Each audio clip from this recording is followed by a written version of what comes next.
yesterday, Vancouver Council unanimously approved zoning changes to allow 4plexes and 6plexes in nearly all residential zones across the city. So Vancouver ਵਿੱਚ detach ਘਰ ਲੈਣਾ ਸਿਰਫ ਅਮੀਰਾਂ ਦੀ ਖੇਡ ਹੀ ਰਹਿ ਗਈ ਸੀ, ਜਿਸ ਨੂੰ ਘਟਾਉਣ ਲਈ ਪਹਿਲਾਂ ਡਿਊਪਲੈਕਸ ਜਾਂ ਲੇਨਵੇ ਹਾਊਸ ਆਦਿ ਬਣਾਏ ਗਏ, ਪਰ ਪ੍ਰਣਾਲਾ ਉੱਥੇ ਦਾ ਉੱਥੇ ਹੀ ਰਿਹਾ, ਜਿਸ ਕਰਕੇ ਹਾਊਸਿੰਗ ਕ੍ਰਾਈਸਿਸ ਨਾਲ ਨਜਿੱਠਣ ਲਈ ਅਤੇ ਮਿਡਲ ਕਲਾਸ ਲੋਕਾਂ ਲਈ ਘਰ ਅਫੋਰਡੇਬਲ ਬਣਾਉਣ ਵਾਸਤੇ ਸਿਟੀ ਕਾਉਂਸਲ ਨੇ ਬਹੁਮਤ ਨਾਲ ਇੱਕ ਸਿੰਗਲ ਲਾਟ ਤੇ ਹੁਣ ਇੱਕ ਘਰ ਬਣਾਉਣ ਦੀ ਬਜਾਏ 4 ਜਾਂ 6 ਯੂਨਿਟ ਉਸਾਰਨ ਦੀ ਖੁੱਲ੍ਹ ਦੇ ਦਿੱਤੀ ਹੈ ਅਤੇ ਜ਼ੋਨਿੰਗ ਆਦਿ ਵਿੱਚ ਬਦਲਣ ਲਈ ਸਿਟੀ ਕੋਲੋਂ ਆਗਿਆ ਲੈਣ ਦੀ ਲੋੜ ਵੀ ਨਹੀਂ ਹੋਵੇਗੀ।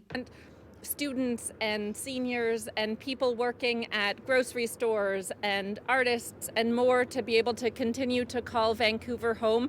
We need to build affordable housing for them in every part of the city, which means going further than multiplexes and building secure rental and social housing in every neighborhood as well. I think that the hunger for this type of development is going to be a lot slower because of how interest rates, I think, has really undercut some of the profitability of redevelopment. So I think that this is going to be, I think, one of the long-term issues, but yet the short-term issues is the fact that it's so hard to get financing for these types of projects. I don't think it'll trigger a flood of construction. I think the city should have allowed more density. We need to improve infrastructure, apparently, before we can add that more density. But if we allowed developers to build more density, the profits would finance the necessary infrastructure. So I think this was a very positive step, but it could have been a lot better. ਭਾਵੇਂ ਕਿ ਕਈ ਜਣਿਆਂ ਵੱਲੋਂ ਇਸ ਦੀ ਮੁਖਾਲਫਤ ਵੀ ਕੀਤੀ ਗਈ ਕਿ ਇਸ ਨਾਲ ਟ੍ਰੈਫਿਕ ਵਿੱਚ ਵਾਧਾ ਹੋਵੇਗਾ ਅਤੇ ਵੈਨਕੂਵਰ ਦੀ ਸੁੰਦਰਤਾ ਵੀ ਬਦਲ ਜਾਵੇਗੀ, ਪਰ ਮਾਹਿਰ ਸਮਝਦੇ ਹਨ ਕਿ ਦੇਰ ਨਾਲ ਲਿਆ ਸਿਟੀ ਕਾਉਂਸਲ ਦਾ ਇਹ ਨਿਰਣਾ ਚੰਗਾ ਤਾਂ ਹੈ, ਪਰ ਇਸ ਨਾਲ ਘਰਾਂ ਦੀ ਕਮੀ ਦੀ ਸਮੱਸਿਆ ਹੱਲ ਨਹੀਂ ਹੋਣੀ। UBC ਦੇ ਮਾਹਰ ਪ੍ਰੋਫੈਸਰ ਟੌਮ ਡੇਵਿਡੋਫ ਸਮਝਦੇ ਹਨ ਕਿ ਸਿਟੀ ਵਿੱਚ ਡੈਂਸਿਟੀ ਵਧਾਉਣ ਲਈ ਜ਼ੋਨਿੰਗ ਵਾਲਾ ਝੰਜਟ ਵੀ ਮਿਟਾਉਣਾ ਪਵੇਗਾ। Well, one way to look at it is what would people build if there were no zoning? And maybe we should go halfway, a third of the way, if we think that's too much density.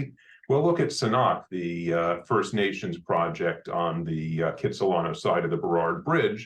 With no zoning, they want to build about 50 stories.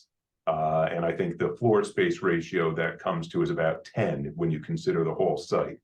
So the city's allowing 1 throughout the city. 10 is what the market wants. ਆਪਾਂ ਕਹੀਏ affordability ਦਾ ਕੋਈ ਅਸਰ ਪਊਗਾ? I don't think so ਕੋਈ ਬਹੁਤ ਜ਼ਿਆਦਾ ਅਸਰ ਪਊਗਾ। ਜਿਹੜੇ ਆਪਣੇ ਟ੍ਰਾਂਜ਼ਿਟ ਓਰੀਐਂਟਡ ਸਟੇਸ਼ਨ ਹੈਗੇ ਨਾ, ਆਪਾਂ ਨੂੰ ਉੱਥੇ ਡੈਂਸਿਟੀ ਕ੍ਰੀਏਟ ਕਰਨੀ ਚਾਹੀਦੀ ਹੈ।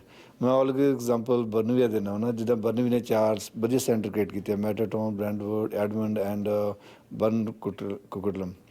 ਸੋ ਇਹਨਾਂ ਸਾਰੀ ਡੈਂਸਿਟੀ ਨੇ ਇੱਥੇ ਵਧੀਆ ਹਾਈ ਰਾਈਜ਼ ਵਗੈਰਾ ਕ੍ਰੀਏਟ ਕਰਕੇ ਵਧੀਆ ਟਾਊਨਸ਼ਿਪ ਕੀਤੀ ਹੈਗੀ ਹੈ, ਪਰ ਬਾਕੀ ਜਿਹੜਾ ਸਿਟੀ ਨੂੰ ਇਹਨੇ ਡਿਸਟਰਬ ਨਹੀਂ ਕੀਤਾ ਹੈਗਾ। ਉਧਰ ਫੈਡਰਲ ਸਰਕਾਰ ਲਈ ਇਸ ਵੇਲੇ ਗਲੇ ਦੀ ਹੱਡੀ ਬਣਿਆ ਹਾਊਸਿੰਗ ਕ੍ਰਾਈਸਿਸ ਦਾ ਮੁੱਦਾ ਮਿਊਨਿਸਪੈਲਿਟੀਜ਼ 'ਤੇ ਵੀ ਦਬਾਅ ਵਧਾ ਰਿਹਾ ਹੈ ਅਤੇ ਆਪ ਵੀ ਕੱਲ੍ਹ ਉਹਨਾਂ ਨੇ ਰੈਂਟਲ ਯੂਨਿਟ ਬਣਾਉਣ ਵਾਸਤੇ ਡਿਵੈਲਪਰਸ ਨੂੰ GST ਮਾਫ ਕਰਨ ਦਾ ਐਲਾਨ ਕੀਤਾ ਸੀ, ਪਰ ਭਾਈਚਾਰੇ ਦੇ ਮਸ਼ਹੂਰ ਡਿਵੈਲਪਰ ਦਲਜੀਤ ਸਿੰਘ ਅਨੁਸਾਰ ਸੂਬਾ ਸਰਕਾਰ ਨੂੰ ਵੀ ਹੁਣ PST ਮਾਫ ਕਰਨੀ ਚਾਹੀਦੀ ਹੈ ਅਤੇ ਨਾਲ ਹੀ ਮਿਊਨਿਸਪੈਲਿਟੀ ਪੱਧਰ 'ਤੇ ਵੀ ਤਰਮੀਮਾਂ ਦੀ ਲੋੜ ਹੈ। ਡੈਂਸਿਟੀ ਦੇ ਕੇ ਪਹਿਲੀ ਗੱਲ ਤਾਂ ਆਪਾਂ ਜਿਹੜਾ ਸਿਟੀ ਦੇ ਕਾਸਟ ਹੈ ਰਿਡਿਊਸ ਕਰੀਏ। ਸਿਟੀ ਦੀ ਕਾਸਟ ਇੰਨੀ ਜ਼ਿਆਦਾ ਹੈਗੀ ਆ, ਫੀਸਾਂ ਇੰਨੀਆਂ ਜ਼ਿਆਦਾ ਨੇ, ਡੈਂਸਿਟੀ ਬੋਨਸ, ਪਾਰਕ ਲੈਵੀ, ਮਤਲਬ ਦੇ ਸੋ ਮੈਨੀ Texas on the in the developments. ਜਦ ਤੱਕ ਤੁਸੀਂ ਉਹਨਾਂ ਚੀਜ਼ਾਂ ਨੂੰ ਘੱਟ ਨਹੀਂ ਕਰੋਗੇ, ਹੁਣ ਜਿੱਦਾਂ ਐਗਜ਼ਾਮਪਲ ਕਰੋ ਇਹਨਾਂ ਨੇ GST ਹਟਾਈ ਹੈ, ਰਾਈਟ।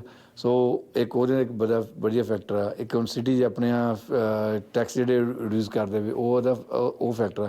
ਅਤੇ ਸੋ ਮੈਨੀ ਫੈਕਟਰ ਹਰ ਸਿਟੀ ਵਿੱਚ ਅਫੋਰਡੇਬਿਲਿਟੀ ਆ ਸਕਦੀ ਹੈ, ਕੋਈ ਇੱਦਾਂ ਦੀ ਗੱਲ ਨਹੀਂ ਵੀ ਅਫੋਰਡੇਬਿਲਿਟੀ ਨਾ ਆਵੇ। ਪਰ ਸਾਰੇ ਸਮਝਦੇ ਹਨ ਕਿ ਜਿੰਨਾ ਚਿਰ ਇਨਫਰਾਸਟਰਕਚਰ ਵਿੱਚ ਵਾਧਾ ਨਹੀਂ ਹੁੰਦਾ, ਉਹਨਾਂ ਚਿਰ ਸਮੱਸਿਆ ਹੱਲ ਨਹੀਂ ਹੋਣੀ।